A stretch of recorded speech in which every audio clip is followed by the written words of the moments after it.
నేను సోమవారం రోజు ములుకునూరు వద్ద ఉన్న గుద్దెళ్ళ ఆశ్రమానికి గురువుగారిని దర్శించుకోవడానికి వెళ్ళాను.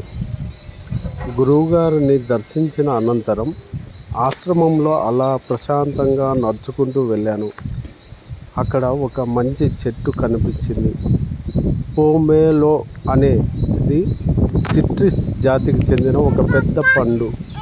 ఇది సాధారణంగా గుండ్రంగా లేదా పియర్ ఆకారంలో ఉంటుంది. ఆకుపచ్చ లేదా పసుపు రంగులో ఉంటుంది. ఈ చెట్టు పోమేలో చెట్టు మధ్యస్థ పరిమాణంలో ఉంటాయి. వాటి కొమ్ములకు పెద్ద ఆకుపచ్చని పండ్లు వేలాడుతూ ఉంటాయి. దీని రుచి ఎలా ఉంటుందంటే, ఈ పండు రుచి తీపి మరియు పుల్లని రుచి కలిగి ఉంటుంది. ఈ పండు తినడం వల్ల ఉపయోగాలు ఏమంటే, పోమేలో పండులో విటమిన్ సి, యాంటీ ఆక్సిడెంట్లు మరియు ఫైబర్ పుష్కలంగా ఉంటాయి. ఇది ఆరోగ్యానికి చాలా మంచిది. ఈ చెట్టు పేరు పోమేలో అనే చెట్టు అంటారు.